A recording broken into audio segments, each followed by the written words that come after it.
Hello, I'm reading EV, and I have finished Cold Blood by Robert Bryndza. I started this like a couple of days ago, and I've just had time to finish it very quickly. Um, I have a lot of notes. I have like 36 notes to go over, so this is probably going to be a little bit lengthy video. So basically, what had happened is she fell in love with the killer. Now she's one too. She finds two bodies in a suitcase. They've been dismembered um, and stripped of their clothes. Um, she makes another. She makes a link to another victim. The body of a young woman dumped in an identical suitcase 2 weeks before. I can't remember who that one was.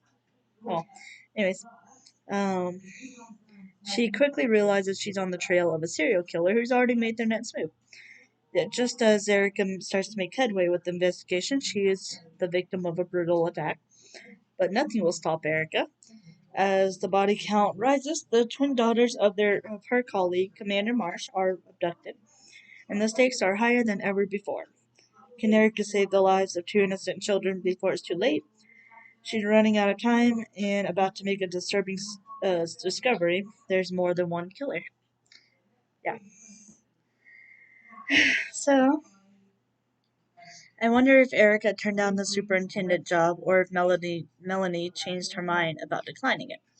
I wrote in parentheses later that she did end up declining, because the last book ended up with her having, having the offer for the job. I don't remember if I mentioned it in my last video or not, though. Nina believed the probably lie Matt's told her and thinks she can change him. This won't end well. It didn't. I can't remember what exactly the lie was about. But it was some pity me sob story. I switched to paper because I went to work one day, Sunday actually, yesterday, yeah, and realized that I forgot my phone in the car, and I could have went out and got it, but it was cold, and I was only at work from like 1 to 5, so I didn't really care.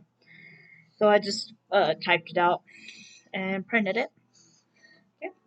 It keeps jumping to Nina and Matt, so I'm guessing they're the ones who killed Thomas and Charlene, because the back of the book, as I just read, said that she fell in love with the killer, now she is one too. I figured Dean would rape Nina when they started the little threesome thing, sort of. Um, Matt and Dean were kind of making out, but I don't know. And then she kind of got undressed. No. Either that or Nina would consent, but sadly I was right.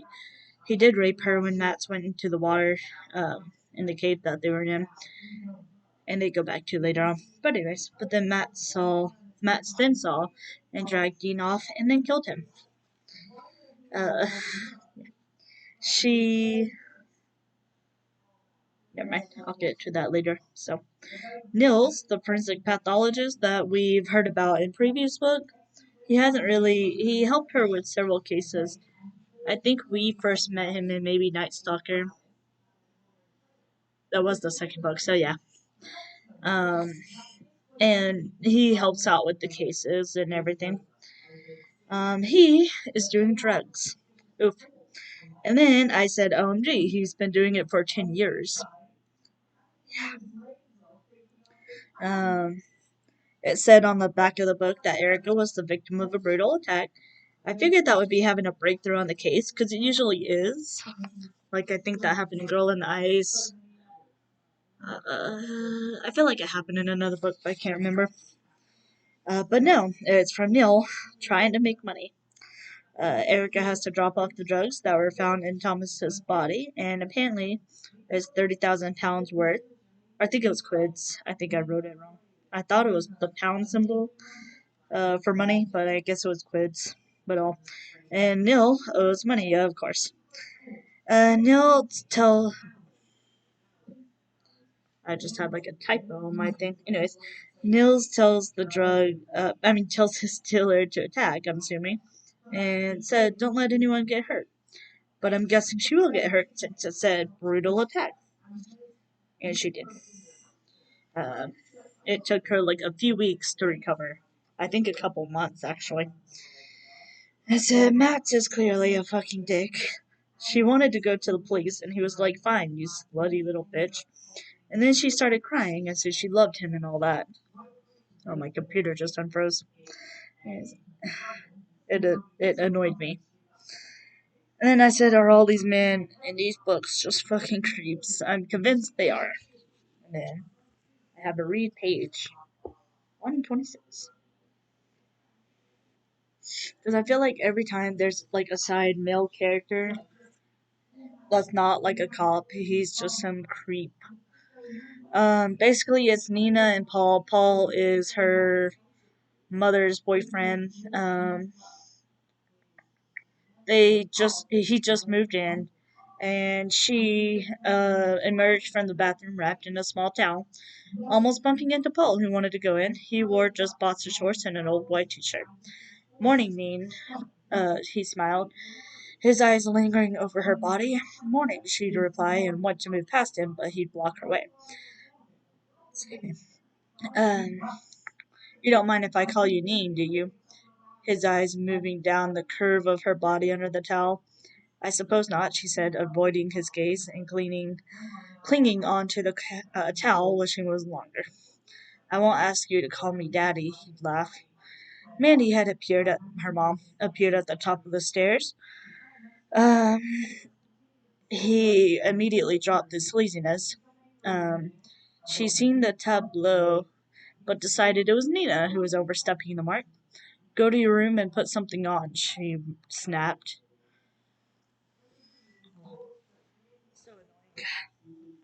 Of course, she would blame her, not the grown man. I guess technically she was kind of grown too. She was like 19. But still. I mean, he just moved in. She's used to it being her and her mom, so. Nina really thinks she is so dumb compared to Matt's when he just believes in conspiracy theories and the Illuminati. During the attack, Erica managed to taser the guy with the gun, taser gun, whatever, I don't know, and grab it. She's pointing at the second guy, and because she got the first guy down, and the second guy, and he calls her a fucking bitch. So she tasers him in the balls and was like, that'll teach you to call me a fucking bitch. Said I'm dying.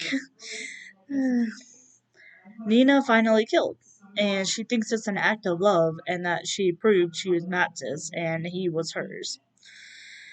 There's a character I probably mentioned before, Moss, because she's in every book right alongside Erica, like Peterson is, and I love her. Well, what I didn't mention was that her name is Kate Moss, and she tells everyone, no, not that Kate Moss. Well, after Erica's attack, she wakes up in the hospital, and they're asking who she wants them to call. And she's like, Kate Moss. And they're like, we should monitor for signs of hallucinations. And she tried telling them not that Moss, but they still didn't believe her. She finally ends up getting called, though, I guess. She's the one that picks her up. They did quickly find out it was Niels, though, who arranged the attack. And he is looking at 10 to 12 years and will never work forensics again. All because he had hurt his back in a surfing accident the 10 years before, and his doctor prescribed Vicodin. Vicodin. I don't know why I said that. Vicodin. So that's insane. Um, in the end, though, she said that he was probably looking at like 4 to 5 with good behavior. I'm guessing because he probably doesn't have a criminal history and all that. Matt's had hit a little boy that was just asking for food. It was like, if you knock on my door again, I'll kill you and your fucking horrible mother. They now live together, of course. And there's only one key. And of course he doesn't want another one made, so she's trapped at home all the time. Nina is keeping a diary, and that's what we've been reading apparently when we go to her mind. But now she has met Thomas and Charlene, So I'm guessing I was right. What did I think? Oh, yeah, about how they killed them. And I was. If you watched my last video, you'll remember how I said that I liked when dates are mentioned that are significant to me, or even dates that like match the day I'm reading in real life. And so, well, now September 12th was mentioned, and that was my brother's birthday. Very uneventful, but oh well. He finally gave Nina a key, um, at least so now she's not trapped inside all the time. Peterson doesn't want to be with Eric anymore, and I'm sad. I was hoping she'd find the chance to be happy again after Mark. Maybe it'll change, but I don't think it will. Nina said she can't do it anymore, and that when he comes back, she will have a knife and leave. I wish she would just find a way to sneak out instead of putting herself in danger, but I'm wondering if she will end up changing her mind. Just now that I'm looking back, I wonder what happened to that key that was made. Um, because he did leave, and I don't know if he left. Well, he did take her phone, so I don't know if he took the key too. But, and of course, she was the one that changed her mind, and was actually the one to kill Charlie. And now she stopped calling herself a victim, and is ending up just as bad as him. Can you turn that down a little?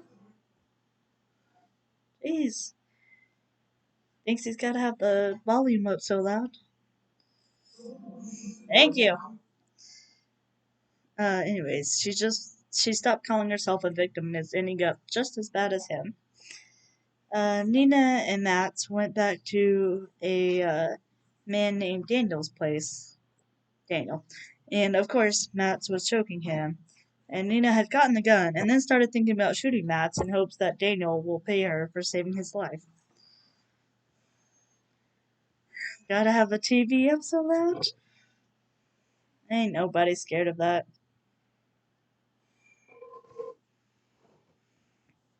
Ain't nobody scared of that knife either. Okay, now we're back to the out of my camera. We're back to the phone and off the paper. Frankly, I wish she did shoot Matt's. No, not a book! He's threatening my books. OMG, Eric and Marsh started making out and almost started to have not my book and almost started to have sex. But Moss knocked on Erica's door. Dang it, Moss. Really? Damn, that's my arm you're hitting. Ew. And there's a Nina's mom called the hotline and ID'd Nina. Ew! Why are you hitting me? Ew! Not my books! My, not my laptop. That is new. Babe, don't. If I have to restart this video, I'll be mad. Mandy also identified Matt, and I had no idea that he was 30. I figured he was younger than that. What are you doing? But Mandy said she broke up with Paul, so that's good.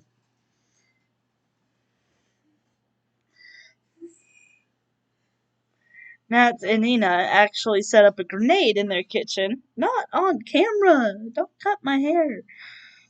The cops were trying to get in and arrest them, but luckily they had on,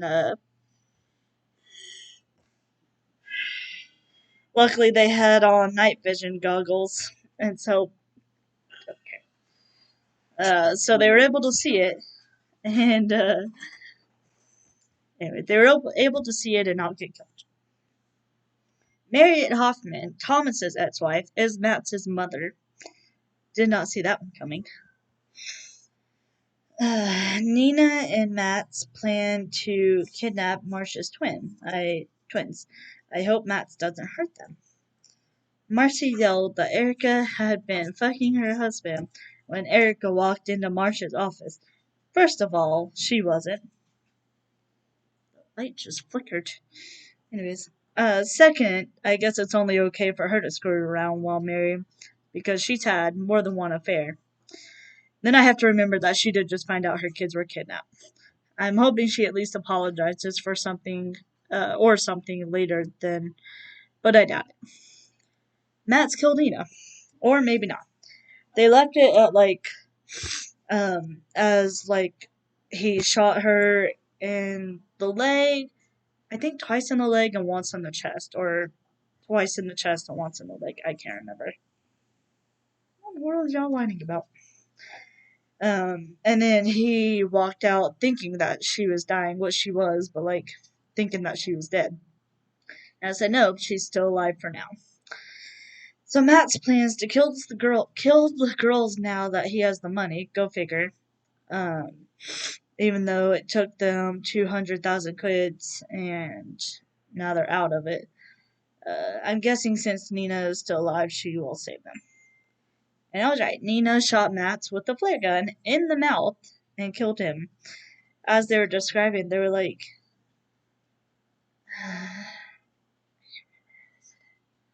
they said something about a head or a hole where a head should have been, or something like that. So I think she took out the whole mouth area or something. I don't really know what happens if you shoot somebody in the face with a flare gun, but guessing I killed them.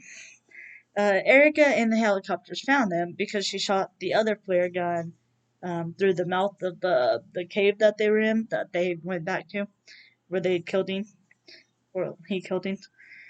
And then that's where Nina died. Go figure. The book ended with Erica and Marsh talking. She said she went to visit Nils, and I was hoping we would see that, but and Marsh said that Marcy did want Erica to come over for Christmas to apologize, so that's good. That was my thoughts on this book. I had a lot of notes for some reason. Um, but yeah, it was Cold Blood by Robert Bryndza. There's another one in the series. I haven't bought it yet, so I'll probably buy that on payday, which is the 22nd. This is the 11th as I'm recording, so I'll probably won't get to that for a while, but that's okay. Um, they're kind of standalones anyways, so I wasn't really too worried about having it. There's my hair that he probably cut, but I wasn't too worried about having it so quickly. So, it's one of those. It's good if you read it in order, but well. Now I'm reading The Girl. Face the camera this way. The Girl You Lost by Catherine Croft. I'm already 10 chapters in. I have a lot of time to read at work. I've had no clients at work for the past 3 days. I've had some people stop by the kiosk and ask me a couple of questions, but that was about it. Um, so yeah, and I'm there 10 to 7, Monday through Thursday, and then other hours on the other days. So I have plenty of time to read. So that's what I've been doing. Especially when I'm at the Walmart location, because there I'm by myself, which I love. But yeah, anyways. So I'm sure I'll have this done. If the things keep up the way they are, I'll have it done probably tomorrow or the next day. Hopefully I get someone tomorrow. Some client, any client at this point. Maybe when W-2s start dropping. Hopefully. Anyways, let me know if you've read Cold Blood. I always want to call it Dark Water. That was 2 books ago. Cold Blood by Robert Bryndza. Or if you've read the Girl You Lost, but that'll be in the next video. So tell me then. Anyways, if you haven't read Robert Bryndza, Detective Erica Foster novels, I really recommend it. I've really liked his series. I've been reading it on and off since July. I had read another book since then, or in between, so that's why it took me so long, and I wasn't really reading at the end of last year. But yeah, so they're very quick to get into. They're easy reads, and they're fun, and they're exciting, and they really keep you entertained. I don't know how many more ways I can say it. But, alright. Subscribe, like, and share. Follow us on TikTok, Etsy's Live, and Reading Evie. Follow him on YouTube at Etsy's Live. Thanks.